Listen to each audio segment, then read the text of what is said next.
Hi, welcome to Matt Talk, a video podcast for the friends and family of Coming First United Methodist Church from me, Pastor Matt. Well, today is Monday, May the 1st, 2023. I find it interesting that in John's Gospel, we read that on the evening after Jesus' resurrection that morning, he appears to his disciples and he greets them with the words, "Peace be with you." A week later, he again appears to the disciples, and remember this time Thomas is present. And Jesus again greets them with that same greeting, "Peace be with you." John tells us that the disciples are afraid of the Jewish authorities, the one who handed Jesus over to be crucified. And after seeing Jesus being brutally tortured and violently killed, they surely surmised that their fate would be much similar. Well, being in their shoes, who would not have been afraid and hiding behind closed doors? Mary Magdalene had seen Jesus that morning in the garden, and she ran and told the disciples, "I've seen the Lord."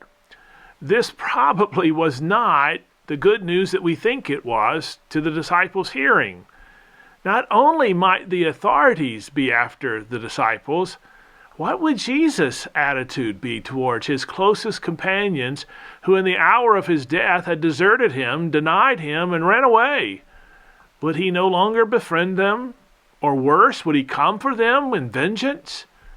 Closed and locked doors were nothing to Jesus, and today still is nothing for Jesus. He came right into the midst of his fearful disciples, and he greets them with the words, "Peace be with you." Have you ever had a time when you thought someone was going to be upset with you or even hurt you, and yet they approached you only with forgiveness and love and friendship? It's such a freeing feeling, a great relief. It's like this heavy burden lifted off of you. It's difficult sometimes to be convinced of Jesus' love and forgiveness. I remember confessing to a colleague of mine one time something that I had done and how badly I felt about it. And after I had talked with him and shared with him, he looked at me in the eyes and he said to me, "Matt, you need to hear this. You are forgiven." I've never felt so free. I've never felt so light, so at peace. Everything was okay. I was okay with being me. It was okay to be me. I can only imagine that this is somewhat what the disciples felt. There's something powerful hearing Jesus say to us, sometimes through others, "You are forgiving, and all is well. Don't worry about this anymore. Be at peace. It's all okay." It became the Christian greeting that we all still know and today. Someone says, "The peace of the Lord be with you." And we all respond, "And also with you." Those are not meant to be just words that we say with little thought or out of habit alone.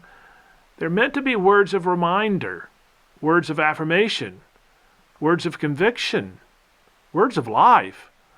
Words that tell us we are forgiven and all is well between God and us because God chooses to forgive us.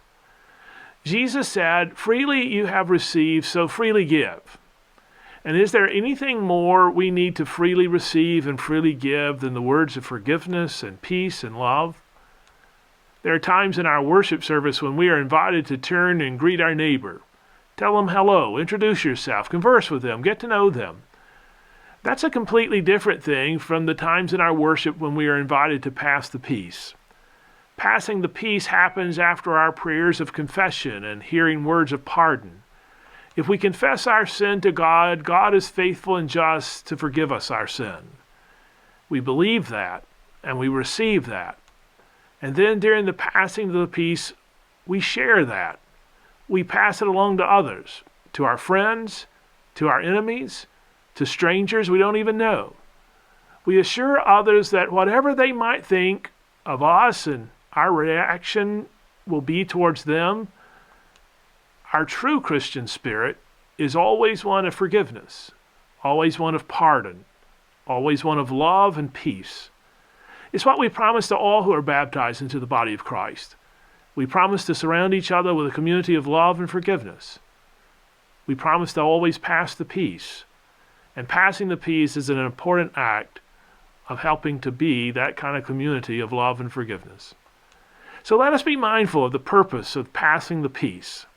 And from now on, when we pass the peace, let us do it sincerely and with genuineness, that we may truly become a community of love and forgiveness, a community that's at peace. I don't know about you, but I could use a little bit more peace in my life. Couldn't you? Will you allow me this day to offer these words to you? The peace of Christ be with you. Receive it and share it with everyone you meet. Until next time, the peace and joy of the Lord be always with you.